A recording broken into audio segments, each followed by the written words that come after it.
Hello everyone, welcome back to my channel. Durga Puja makeup সিরিজের first part নিয়ে আমি চলে এসেছি। তো আফটার স্কিন কেয়ার আমি অ্যাপ্লাই করে নিয়েছি একটা প্রাইমার। আচ্ছা, সব কটা প্রোডাক্ট ডেসক্রিপশন বক্সে থাকবে, তো তোমরা ওখান থেকে চেক আউট করে নিও।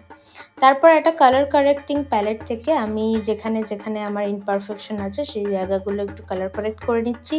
তারপর ফাউন্ডেশনের জন্য আমি ইউজ করেছি মেবলিন সুপার স্টে 310 নাম্বার শেডটা।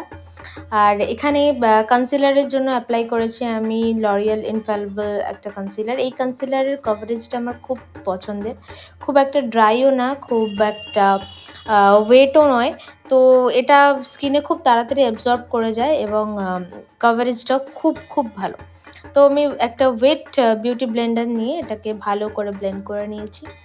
তো দুর্গাপুজোতে তো যথেষ্ট হিউমিডিটি থাকবেই বাইরে, একটা লুজ পাউডার ছাড়া বেসটা না লক করলে খুবই সমস্যা।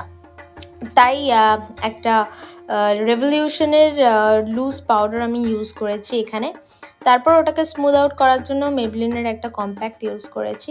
আচ্ছা, কন্ট্রোর ব্লাশের জন্য আমি ইউজ করেছি সুগারের একটা প্যালেট, সেখান থেকে আমি কন্ট্রোর আর ব্লাশটা করে নিয়েছি।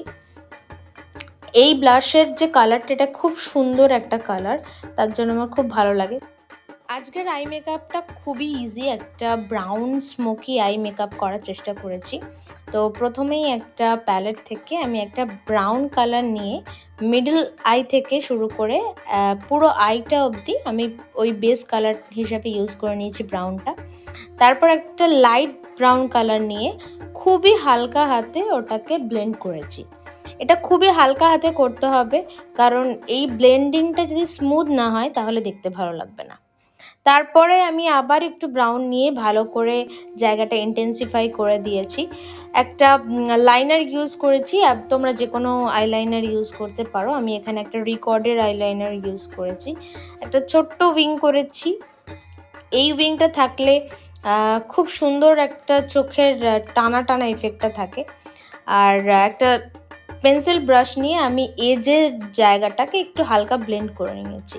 মাস্কারার জন্য আমি অ্যাপ্লাই করছি মেবলিনের একটা মাস্কারা। আচ্ছা, ইনার কর্নার আর ব্রাউ বোন হাইলাইট করার জন্য আমি সেম প্যালেট থেকে একটা শ্যাম্পেন টাইপের শেড নিয়ে ওটা আমি ভালো করে ইউজ করে নিয়েছি। আইব্রোজের জন্য সেম প্যালেট থেকে আমি একটা ডার্ক ব্রাউন শেড নিয়ে আইব্রোজটা করে নিয়েছি। এই কালারটা না আইব্রোজের জন্য খুব ভালো। আমি আজকে কোনো পোমেড ইউজ করিনি, তাও দেখো খুব ন্যাচারালি আইব্রোজটা খুব সুন্দর লাগছে। বেসটাকে লক করার জন্য আমি মার্সের একটা ফিক্সার ইউজ করেছি। আর হাইলাইটারের জন্য একটা কে বিউটির হাইলাইটার ইউজ করেছি। এটা শ্যাম্পেন ফ্রিজ, এটার শেড নাম্বার। এই শেডটা খুব ভালো শেড, সমস্ত স্কিন টোনের পিপলদের চলে যাবে, যারা একটু ওয়ার্ম স্কিন টোন। আমাদের ইন্ডিয়ান স্কিন টোন একটু ওয়ার্ম, তো সবাই বলে যে ভালো দামি দামি প্রোডাক্ট দিয়েই ড্র্যাগ প্রুফ মেকআপ করা যায়। আজকে আমি খুবই রিজনেবল প্রাইসের মেকআপ দিয়ে একটা ড্র্যাগ প্রুফ মেকআপ তোমাদেরকে দেখালাম। পাউডার সেটিংটা খুব ইম্পর্ট্যান্ট, তো দেখো লুকটা কেমন লাগছে।